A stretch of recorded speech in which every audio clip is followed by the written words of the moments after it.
Yes, I know that is a super clickbaity title, right? Is your workout bullshit? But here's the deal. I think a lot of us are wondering, is the workout that I'm doing serving me in all the most effective ways? And I think there's a lot of confusion with that. So I thought we would take a little bit of time today and go over what working out is and what it should be. What's the safest, most effective type of exercise? And here's the thing, before we get into that, I think there are some things that you need to know. I think the first thing you need to know and agree upon is with your body, if you don't use it, you lose it, right? If you don't use one of your body's abilities, you lose that ability altogether, and you lose the health benefits that are associated with using your body in that way. Those health benefits are critical to kind of your participation and enjoyment in life. So if we can agree upon that, then we have to go through and look at what exactly exercise is. To find out what exercise is, I think it's smart to figure out what it is your body can do. Believe it or not, your body only does 4 things. Can you name them? I'll show you. Your body can push, pull, squat, and core. Those are the 4 cardinal movements. Those are the 4 you do. When you push, you use half of the muscles in your upper body.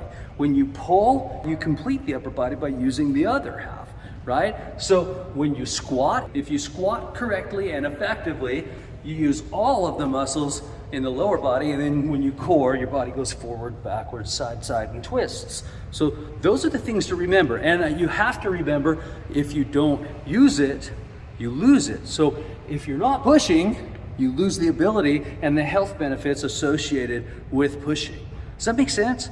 Okay, now, take that lens that we just created and focus now on some of the more popular exercise methods, okay? Let's just look at them against this lens, okay?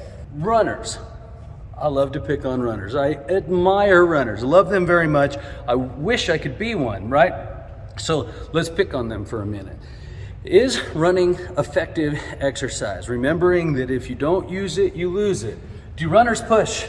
Not comprehensively, and surely not effectively to get much gain. Do they pull? No. Do they core? It's arguable. We'll give them a smidge of that, but for the most part, they do squat, right? Good job, runners. You're doing a tiny little squat over and over and over and over and over. Only using one metabolic pathway, though. We'll get into that in a minute. So, just under that lens alone, is running effective exercise?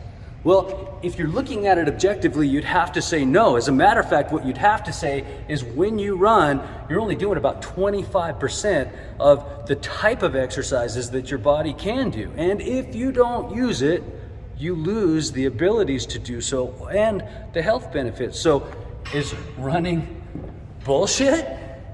Yes. Now that's not saying don't run. That's just saying make sure that when you do run, you got these other considerations in mind. Now, before we get too far into this, there's another couple of things we have to discuss.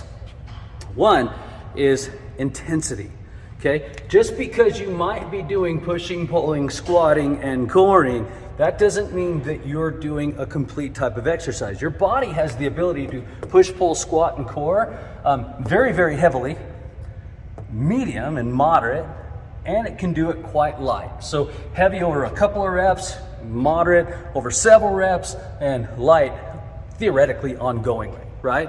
So now you have to look at running as kind of a baby squat, and running over a baby squat is just somewhat oxidative. Remember, these have specific health benefits too, and if you're not using them, you're losing them. So now look at running.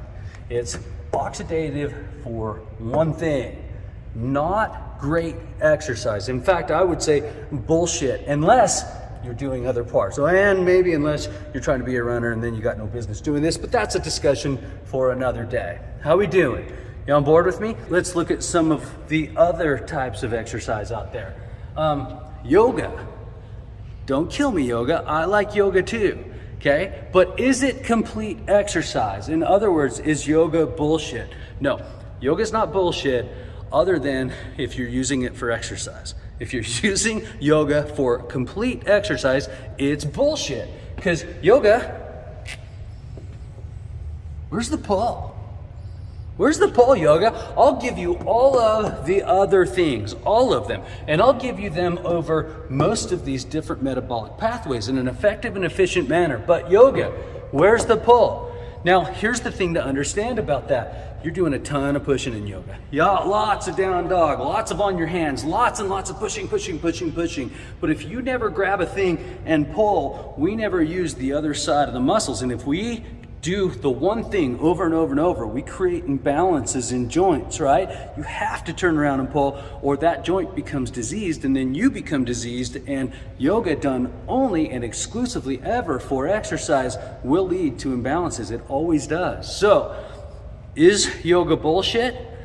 Not for spirituality, not for meditation, not for mental and emotional health, but is it great for physical exercise? No. Yoga's bullshit. Okay? So keep that in mind. And then if you ever want to know if your workout program is bullshit, just look at it under this lens. This would be the safest, most effective way to work out.